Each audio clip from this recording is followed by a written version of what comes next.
Here we go. My name is Melissa Rapp. I'm the Associate Dean of Graduate Admissions here at Emory Goizueta Business School. You have tuned in for the Evening MBA Coffee Chat. Please feel free to continue eating your lunch or having your coffee while we have this chat. This is designed to be a very informal session. I'm going to be chatting with my friend Corey Dortch, who is the Program Dean for the evening program. Also, we have Ashley from the admissions team on the line. She's going to be in the chat. So if you don't have the chat open yet, she'll be posting some links there.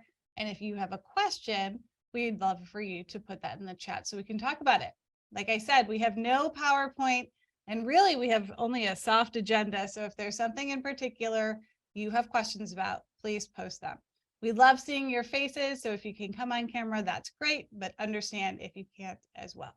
Corey. Yes. Why don't you say hello and introduce yourself? I will do that. It's my pleasure. Great. Good afternoon, you all. If you're like me, I realize we're having a coffee chat at noon. I drink coffee all day. So feel free to drink your coffee, eat your lunch, as my friend just mentioned to you. I am Corey Dortch, and I have the pleasure of serving as the program dean for our Evening MBA program. And I was sharing with Melissa before we began, it's such an exciting time to be in business school, but particularly we get a really good amount of energy at the end of a semester. And so we are finished up finals last evening for our students who are wrapping up the first semester in business school successfully, might I add. I've talked to some of our faculty members today, and so just really thrilled to have the opportunity to spend some time with each of you today and talk about our programs with our highlights, but really address the issues and concerns that are important to each of you. So welcome, and we're so glad you're here.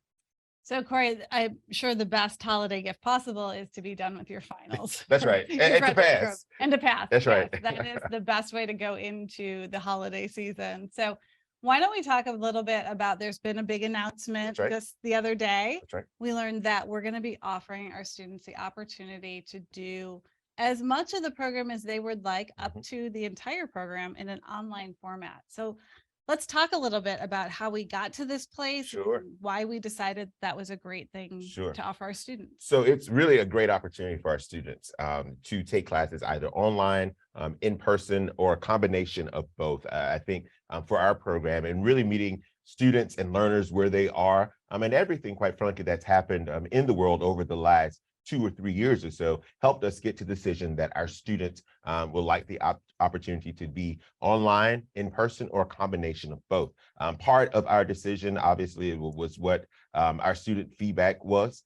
From our current MBA students, we take that into consideration. Our faculty members and their teaching expertise and the consideration they have for different pedagogical methods in the classroom, as well as what our alumni community have said about students and learners and how important it is for us as a business school to meet them where they are. So we're so thrilled to announce that and happy that it's going well thus far. Corey gets 30 extra points for using the word pedagogical. Hey, I got this PhD for a reason. You have to pull it out of your pocket when you need it. So the pedagogy. That's right. Well, that's what they say. I know. Oh yes, faculty love to throw pedagogy around. Yes. So for those of you who are thinking about online versus in person, let's talk a little bit about and these are the things that I feel like if there were some positives that came out of COVID, it was our ability to embrace technology and to move into a virtual delivery format in ways that other schools aren't doing. That's right. So let's talk a little bit about the online experience that Goizueta offers. Sure. So as Melissa shared, with each of your core courses and beyond into your electives, there's a section designed for online learners and a section designed for students who are choosing to be in person. For either of those sections, students will be put together in teams to complete your assignments, similar to being here in person. And also there are opportunities for our students to engage in our community. We've been very intentional about creating alumni pop-up sessions, about creating some of our engagements online. Our town halls are online, our elective previews online, as well. We realize students are online, they want to be online, but there are things that happen on the weekend, both social, giving back to the community, as well as some study sessions that happen in person that our online learners can also take advantage of. So quite frankly, it really helps students all the way around. If you are in, I don't know, flying in Denver a lot and you want to start your business education at Goizueta, then online could be something that works well for you. It's also important to note, I would say, students don't have to be all online or all in person.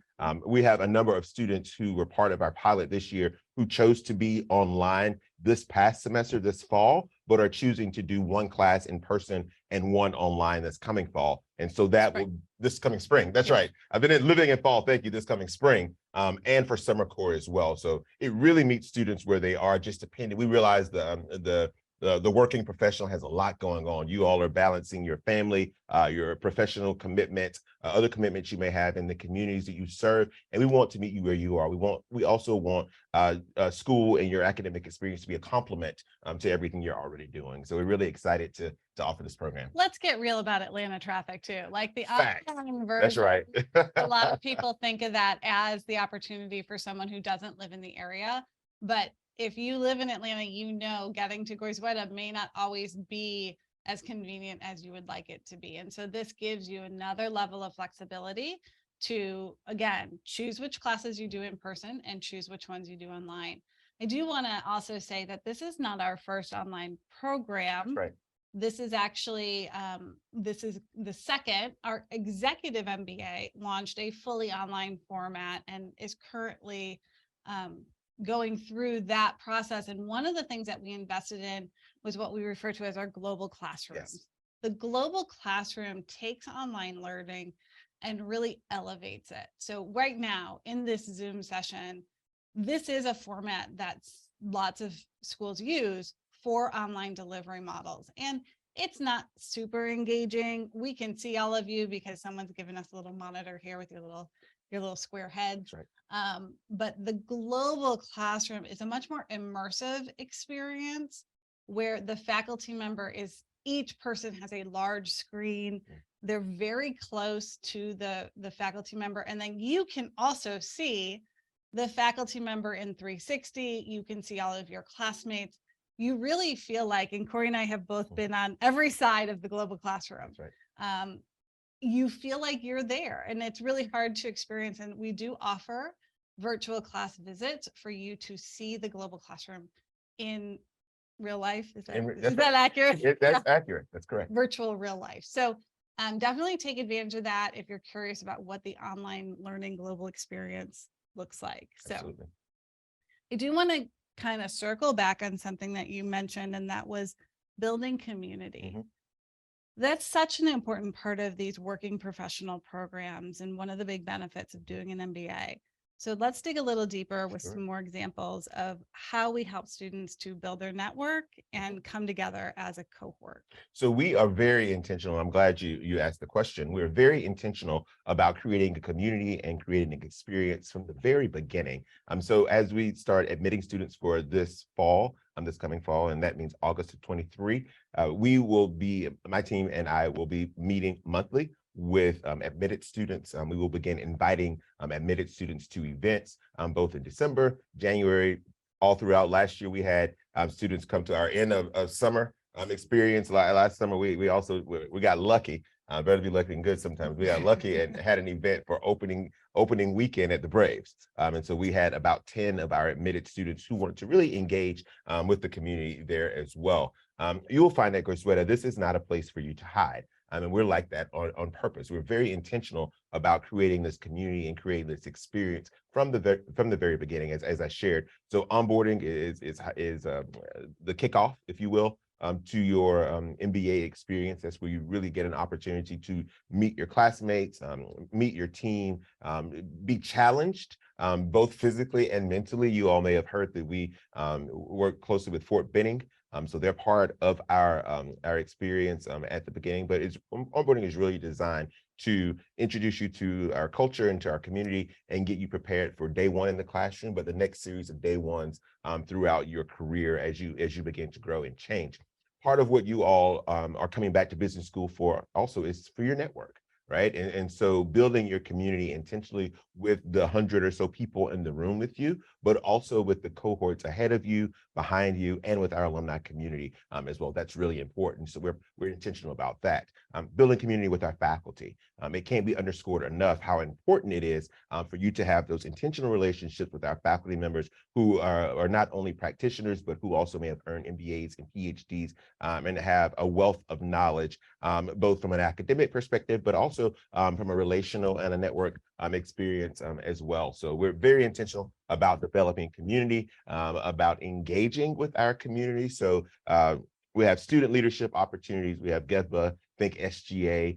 We recently, given the holiday season, we had a turkey trot, which was absolutely fantastic. Did you wear the turkey suit again? I didn't wear a turkey suit this year. No turkey suit this year, but it's really a great way to bring your family here on campus and to do a 5K through campus. A little bit of competition. It wouldn't be business school if we didn't have some competition between classes. We've done service projects. We do Goizueta Gifts to kind of build into the community, but not only for our community, but for Goizueta to give to the greater Atlanta community as well. So we're really intentional about that. And those are the types of leaders that we're looking for to be part of Goizueta. I frequently share, and I know Melissa has heard it probably 1,000 times, but it's so important to choose a business school wisely because you are only in this program for about 2 to 3 years. You will be engaged with this community for the rest of your life. And so it's very important to choose wisely, to choose a place that you can really dive in, where you can be polished as a leader, where you can lead, and then where you can go off and then continue to change the world. Absolutely. So let's talk a little bit more about some of the kind of academic cornerstones. So we've talked about the network, which absolutely is something we hear candidates asking about. But they also want to know, what am I going to do academically?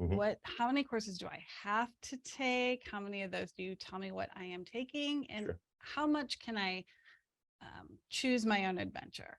So, it's challenge by choice to some degree, right? To answer your question, we obviously have core courses that you take. So you think your traditional finance, marketing, accounting classes, those happen fall, spring, summer, and then sprinkled throughout the next 2 years or so of your program. We offer a host of concentrations. And so when we say students can have a concentration, so again, finance, marketing, accounting, healthcare concentration, we're really excited about our DE&I concentration. So what these classes are is a cohort of classes where you take 3 of them or 4, depending. Finance is 4. And so you say on your resume, if you're considering a new job opportunity, you had a concentration in finance or you had a concentration in healthcare. And it's really a way for you to double down in these academic areas, to polish your skills there and to learn and grow in ways that you hadn't previously imagined. I'd also say, I encourage folks, if you're coming back to business school, it's really important to learn about things that you don't know. And so we want, this is a relatively safe academic environment. We want you to grow. We want you to learn. We want you to be challenged. There are jobs that it's crazy to think about this now, but there are jobs that exist now that didn't exist 3 years ago. And so we want to help you remain innovative in how you approach business and thinking about business the way that it will be, not necessarily the way that it is right now. Yeah. I love the approach that Goizueta takes with providing that core curriculum that gives you a solid base of knowledge that you will need no matter what industry or function you find yourself in. If you want to rise in a company, you have to be able to understand and provide input into many different types of conversations. So the further up in an organization you go, the more you need to know at least a little about everything. And that's what the core is designed for. They're talking about operations in the meeting, you'll understand. They're talking about finances in the meeting, you'll be able to contribute. After you have that core knowledge, that's when you get to start personalizing the experience. And you can go as wide with that or as deep as with that, as Corey was saying. If you're really particularly interested in finance, you have all of your electives to take either finance or finance related classes. Now, if you're not as specific and you want to continue being broad, you can continue to pick and choose your electives from among the many that are offered to really create your own experience. And again, I absolutely agree with Corey on this. You should be picking electives that both play to your strengths and challenge you. And that's a lot of what business school is about, is this equal balance between building upon what you already know and challenging yourself and challenging your classmates to grow and develop over the time that you're enrolled. So, Absolutely. yeah. Let's talk about the global component Sure. to this program. I know that's coming up. So It we're really is. excited. We are very excited. So each year there are 3 opportunities for students to complete our global experiential modules.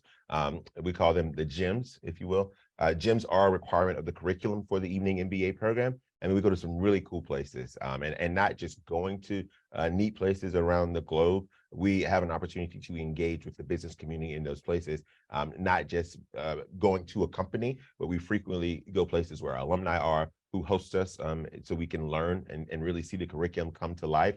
We take advantage of the cultural opportunities in said countries. And, it's an opportunity. I was just on a call before this conversation about one of the gyms that's happening in January. We will meet a number of prospective students in Colombia as well. So this January, we're headed to Israel and Colombia. Great trips led by our faculty members. One will focus on leadership, and that's the one in Colombia. The other one will focus more on entrepreneurship and entrepreneurial ventures in Israel. So we're always excited about those. They happen natural breaks in the semester. So think January after winter break. I know many of you are planners, just like me. Think about May, so the end of a semester again, and then think about August after your summer semester. So there are 3 opportunities to do that.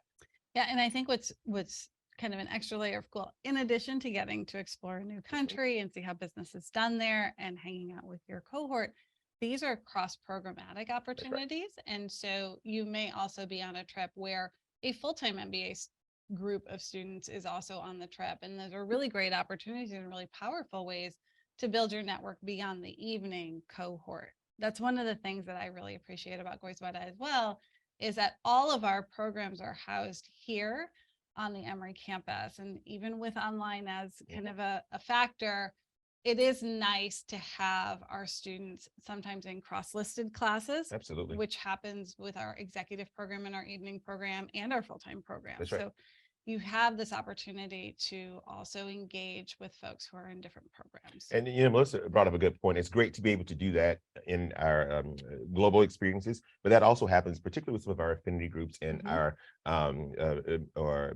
finance and marketing consulting clubs. So with our industry clubs, they're open to our students from across programs. You all may have heard and read a lot about our real estate program and the conference that just happened, but also what we're preparing for in April. So that's actually, I'm very proud. That's one of the co-leaders is an Evening MBA student. So there are opportunities beyond the global trips for you to intentionally engage with folks across the business school and the MBA community. I think one of the questions that we hear the most in admissions is, how do people do this? Yeah. How do I am already a working professional. Plate's full. I work. Yeah. And I assume a lot of you probably have significant others. You might have friends. You all look like lovely, friendly people. So you probably have a social life. It looks like Riley likes to play golf, like different things. Yeah, I see I have. Like, how do you do this? How do you do this? So give us some tips and tricks on how to make this work. Sure. So first off, I have a heart for working professional students. I did my master's and PhD while I was working. So I get it. I understand what it's like to work all day, to go and sit in traffic and then have classes for 2 or 3 hours at night and doing things on the weekend too. So I would say just being very intentional about your time. Time management is critical to the success of an Evening MBA student. I think that you all have to consider, as you're looking at business school, you are now an adult learner. Okay, and so it's very different. You're an adult. You're an adult. Right? That's okay. Let's start there. You are an adult, right? And so being an adult learner is a little bit different than it was when maybe you were 17 or 18 years old. As Melissa mentioned, you all have partners and furry friends that you're responsible for. Some of you are taking care of your parents or family members. You may be flying across the country for your job. And so being intentional about your time, setting boundaries and expectations, both in your organization and with your personal circles, huge. Being intentional about finance and financing the degree, right? Because that, it's expensive. right? So when you're considering, I would say it's never too early to consider what your strategy will be for business school as well. And then I would say be focused, right, on understanding where you are now and what you're coming back to business school for. Each student's different.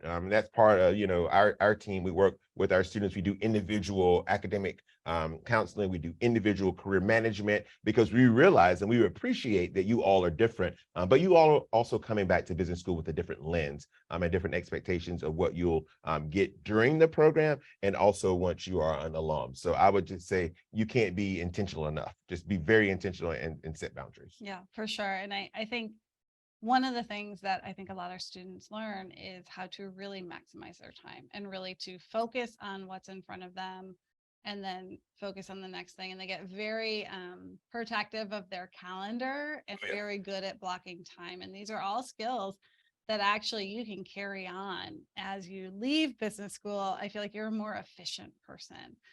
One of my favorite working professional friends, when we would ask him this question, he would say, well, I drank less scotch and played less video games. And that was how he did it. And I think that's kind of accurate for a lot of you. If you have extra time, you fill it. You don't necessarily fill it with things that are super productive. And you figure out when you do need to use the time productively.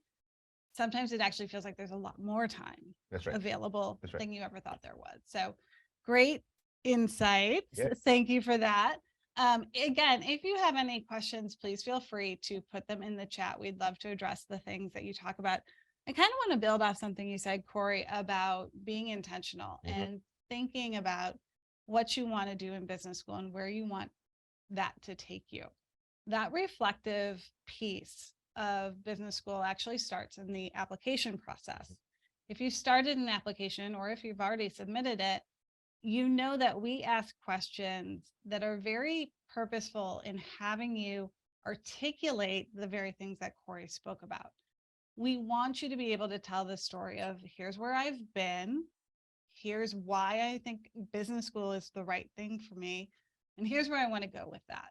We know that story might change, the where I want to go with that part might change, but articulating that and being reflective about that is a part of the admission process. And it is such a nice tie-in to the actual business school process, where we do talk a lot in our leadership development, even in our curriculum, about using reflexivity as a way to help yourself grow. So I just want to point out that that work that maybe you put into the application is almost like pre-work for your MBA classes. Understanding that and using the application as a time to clarify some of those things is going to help you be a really great student and help you identify, where do I lean in? There's so many clubs. You'll be interested in a lot of things. So where do I lean in and where do I say, you know what, that's cool, but I'm not going to do that. I'm not going to spend my time on that. And that's okay, because it's not adding to me achieving the goal that I have. Everybody has different goals. So I think that that's one of kind of the lesser known or talked about aspects of business school. Absolutely. That's really impactful. Huge. Absolutely. I agree with that 100%. You can't underscore it enough. I would also say that, building in time for self-care. Taking care of, taking care. I see I see a couple of you are nodding and smiling. That we can't talk about that enough either. Being intentional about what you want out of the process also means being intentional of taking care of you throughout the process. And so we find that our students who do better, not only are you doing all the things that Melissa shared, but you're also taking care of you, taking time to read, taking time to run, taking time to do things that are important to you. Because you're a whole person and you're giving a lot and doing a lot. And we want you to stay well and healthy along the way. We do want you to stay well and healthy. Stay well and healthy along the way. That's right. For sure.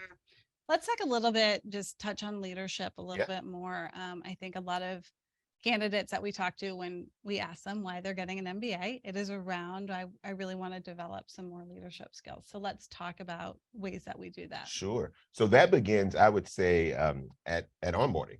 So we talked about our relationship with Fort Benning. So part of what you have an opportunity to earn while you're here at Goizueta is a certificate for advanced leadership. And that it comes from our office, and we work very closely with General Ken Keene, who is our Dean of Leadership here. And we have a series of events and classes and experiences that students and leaders take advantage of to earn the Certificate of Advanced Leadership. That starts at Fort Benning. So that's, by default, you're already a part of it. All right. And so what Fort Benning does is we take you through a military training exercise that's led by our alums, but also by folks who are active duty folks in the military. And what that does, a couple of things for us, right? We put you together in teams. So you first learn your opportunities, your strengths, your things that make you strong, and your weaknesses. That helps you learn how you think strategically on a dime, in a tense environment and quite hot, might I add. I think I'm sweating thinking about how hot Columbus, Georgia Oh is. gosh, It is so hot in August. But it puts you in an extreme environment, and you're working with new people that you don't know, and you have to produce a product. So that's the first thing. That's your first test of leadership. That goes on, and there are opportunities, like I said, inside our GIVBA. So our student leadership experiences where you lead. We have students who are in their second or third year who serve as leadership coaching fellows to students who are in our first year of the program. We just celebrated with them 2 weeks ago, those who are graduating, and congratulated them for completing the program. And that program, you get executive coaching and training both on how to lead teams, but also it helps with your own personal style. And, like you all, one of my favorite things about Evening MBA students and working professionals in large, you learn today and or tomorrow, and you put it into practice then. I mean, it's not one of these things as a working professionals where it's a year or two before you're going back to work. I have seen, and this was in an accounting class, this example I'm about to give, one of our faculty members took a real world problem, and she made it the whole 3-hour class session. So the student had some real time in the morning ways to solve a problem that he was experiencing at work. And that was so powerful. And it really was a testament to our faculty, but also to the students who want to be better leaders, not just here at Goizueta, but also in their companies and organizations as well. So we really hit that leadership piece from an academic perspective in the classroom, what we do with experiential education, both at Fort Benning and our leadership development program, as well as some of the opportunities in student leadership events that happen through our office. I talked a little bit about the real estate conference. That was a vision of one of our Evening MBA students. And he came to us and presented a plan and a program, and it was fabulous last year, quite frankly. It was wonderful. I feel like we had a Buckhead Atlanta takeover. In the Whitley, we had maybe 500 people, leaders in industry and real estate, alumni, friends of the school, people flying in from across the country. But that's leadership. It's leadership to the nth degree. I would say when you have a student who is coming in to use all of their resources, both personally and the resources that are available to them from the school, and pull off an event like that is become part of the fabric, not only of our real estate program, but also part of our school, is quite phenomenal. So you can do that here. And that's my other message. You can be a leader in action in the moment and really make a difference at a type of school like Goizueta, because we are small by design. We get to know our students and our leaders intentionally. We do things like this right now in small environments to help know who you are, but also to help you know that this is a place where we want you to take action. We want you to continue to lead. Yeah, I just want to emphasize that circle of problems, class, solutions that happens over and over again. And we see it with a lot of our working professional students, that not only gives you almost instant value to provide to your organization. And when you're thinking about doing a program like this, earlier, Corey talked about managing your stakeholders, and that would include the organization that you work for, as well as your direct supervisor.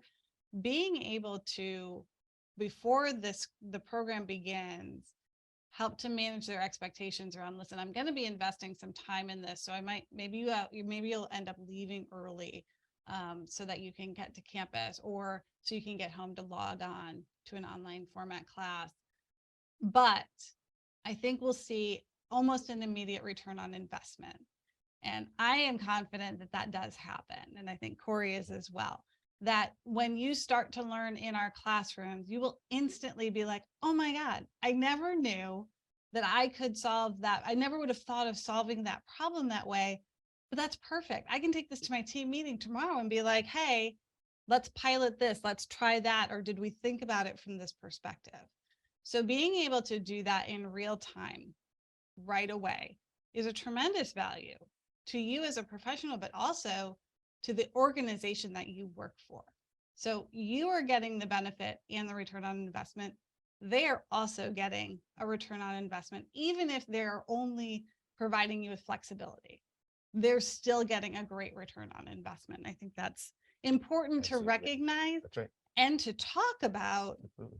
with those organizational stakeholders that you need to manage before you start something like this. And that's part, I would say, your personal value proposition as you are, sharing with your stakeholders that you're going back to business school, right? It's not just making you a better individual and a better leader personally. It's going to have a positive impact on the environment, on the community, as well as in the organization that you're working for at that time. So we can't talk about that enough either. Yeah, Yeah. for sure. So there's a question, and it's around a little bit more clarity on the online format. So Sure. Corey, talk about that a little bit more in terms of when do you decide, what choices do you have? Sure. So you decide, so to speak to the question, you will decide at the beginning of a semester. So this goes as part of the, stakeholder management. So understanding if you are going back to school, if you know that you travel a lot for work and that may not change, then you may choose to start online this fall, knowing that once you make a decision at the beginning of the semester, that will be your course for the semester. But, in the spring semester, that may change. Your schedule may change, your life may have changed. And so then you have the option of changing that for the next semester. But at this time, there's not a hybrid format. Whereas you're here and there, you kind of have to make a decision and stick to it for a host of reasons, right? For the classroom environment, for your team's sake, and for your learnings as well. When we are planning syllabi and the strategy for the course, it's important to understand where our learners are and how we can reach them best. So how many classes does the typical student take during a semester? 2 classes. So for where you all are, you will take 2 classes in the fall, 2 or 3 in the spring. Okay. As far as a normal semester. Now, we have the short courses too. So I do know. Yeah, right. Too. So we have the short courses as well. And so we have the 8th You're courses. confused yet. Just hold on. Yeah. You're about, hey, still confuse you. That's right. Plot switch here. So also during the breaks of the semesters, we talked a bit about our global options. Sure. There are also short courses that students take. So we frequently get the question, how do students finish in less than 3 years? We offer short courses in January, in May, and in August also. And so those are ways that students can, maybe take 3 or 4 classes in a semester. And I know some of that speaks to financial aid. I think that's probably the emphasis of some of the questions, just understanding how to manage costs and expectations. So there's a chance that after your first semester, you actually do take 3 or 4 classes in the spring, just depending on when you choose to take the short course. So the short course is basically kind of a week-long intensive. 10 days, that's right. 10 days, and you get 3 credits. You get 3 credits, that's right. Okay, and so then otherwise during a semester, you're probably taking 2 classes. Each class meets how often? 2 days a week. 2 days a week. So 4 days a week you might be in class. So let me say this differently. So there are 2 nights a week that you're in class. Okay. So 1 for each class. That's right. So 1 for each class, and depending on whether you're online or in person, you may be in. And we're saying in class is online. Correct. So some of this is I'm talking through it myself here. I don't want to confuse them. So yes, you are in class 2 nights a week traditionally. As you progress through your academic journey, and especially because we have elective classes that are online too, you could be in class on 3 days because of the option to be online. And so it's really again another benefit to our students. So let's say my first semester, I'm going to take finance and marketing.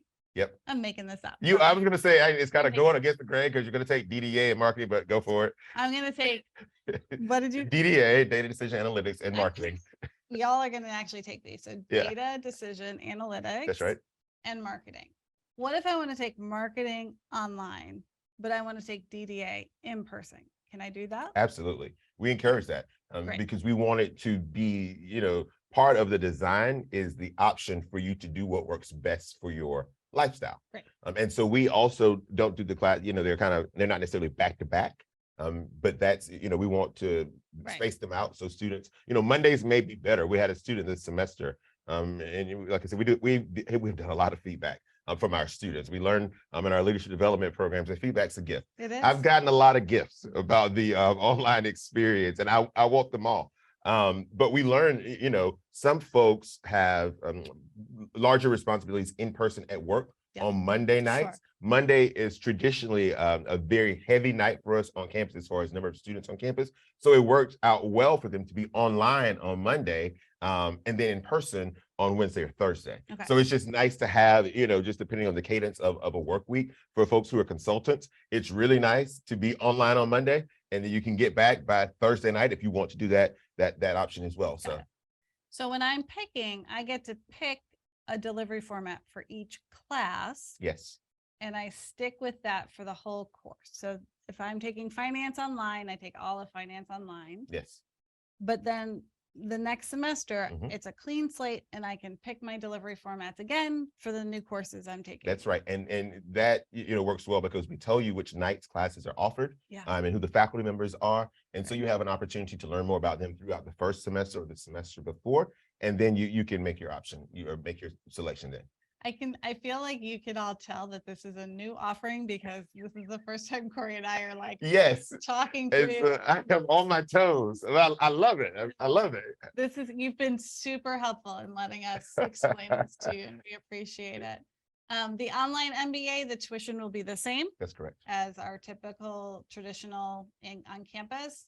Because you have I'll talk a little bit about that. So I've had this conversation with some prospective students in the last 2 weeks, actually, about the cost structure. You still have access to the same faculty, the same resources. Our library is a gym for us. And so those resources, and we're investing a lot in the technology to create the best and optimal experience for you by doing it online. So the tuition fees do remain the same, and you still have access to everything that our students online have. And I would say, in addition, you have the optionality of being in person and on campus. So you get really the best of both worlds. Yeah. And to the second question around, does your degree actually say MBA or online MBA? This is something that I have a little soapbox about this, but it does not matter what delivery format you choose or which program you choose. Your diploma says Emory Goizueta MBA. That's right. You get it right here. This is what it says. That's right. A little pen on white here. It just says MBA. Nowhere on your diploma does it say Evening MBA, online MBA, Executive MBA, full-time MBA. We have a lot of different MBAs around here. And at the end of the day, when you walk across that stage, you are a Goizueta MBA. Now, how much information you choose to share, because I do think different delivery formats give you opportunity to build different stories.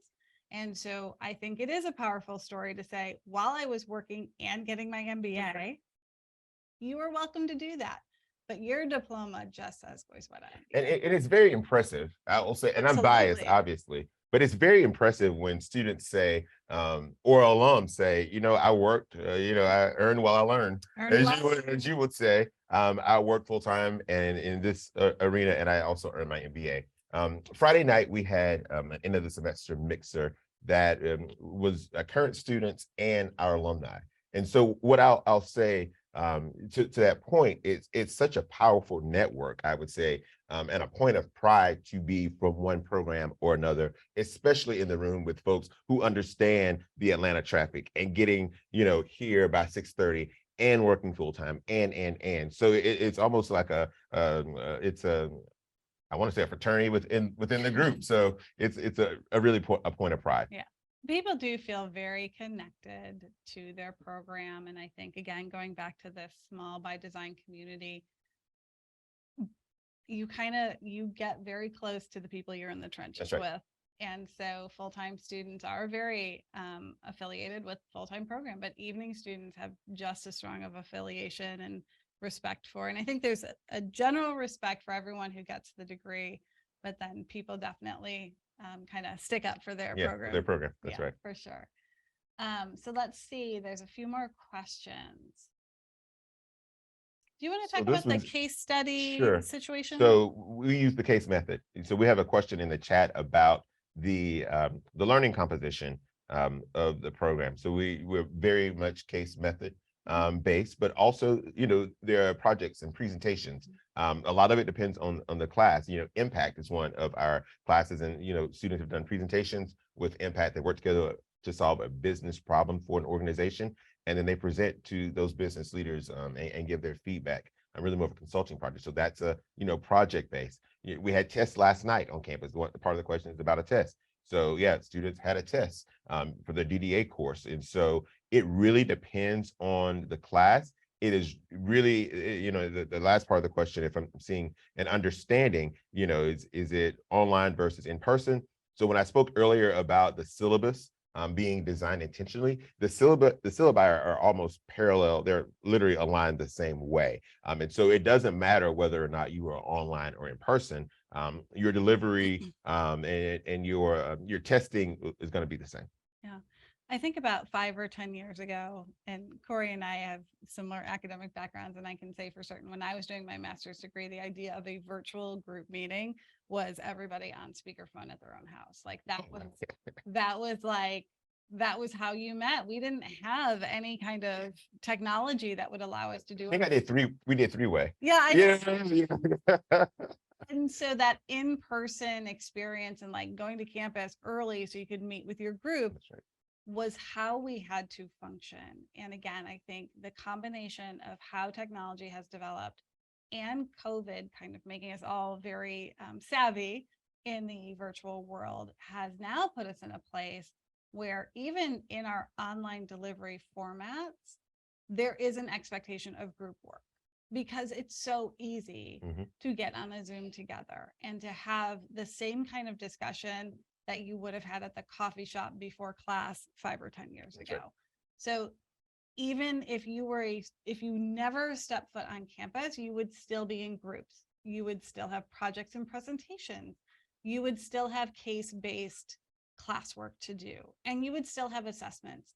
Those fundamental parts of the experience aren't changing because you're online. You're not giving up that interactive piece that maybe you would have had to give up if you tried to do online learning. Absolutely. Prior to COVID. Yeah. So it's been a real blessing. We can, people say being in each other's living room, but you can very, very quickly and very easily. I think that you mentioned it earlier and said it best. That was really a blessing of COVID, and we learned that we could do it. We talked earlier in this session about COVID and the impacts, how we kind of got here. I would say I'm very proud of how well prepared the school was even before COVID hit. We had, begun research on online education and online delivery. We were a model for Emory University at Goizueta because we were, innovative in our approach then. Fast forward to as holograms and the global classrooms that we have now. We were in a session with the provost of the university and the president coming to Goizueta because we, again, were the leader in innovation, as we should be as a business school. But I would say we're not just of that of Emory. We are a leader in that space, and we've done a really good job, not only of planning and being prepared ahead of time, but also in our execution. So we're really excited to offer it to each of you. Yeah. So we're actually running a little bit over time. We've covered so much ground. It has been great to see all of you, and I appreciate you making the time in the middle of the day to join us. Last piece of advice, Corey? Be intentional. I would say be intentional. I often reflect on this time of year, last year, so the year and next year. Yeah. Right. And so I would just say, be intentional about what you want, about the successes and failures that you've had in the past. I would say be intentional about what your expectations are of yourself for next year as it relates to school, and think intentionally about how to get there. Yeah. And I'm going to say, enjoy the process as well. A lot is asked of you during an MBA admission process and during the MBA itself, but it can be a lot of fun, and you can learn so much about yourself in addition to what you learn in the classroom. So enjoy the process as well. Again, thank you for joining us. The admissions team really is your team, and we are always ready to help answer questions. You can find us on LinkedIn. We are all over the web. So send us an email, let us know your status, and we look forward to working with you. Have a great rest of your day. Have a great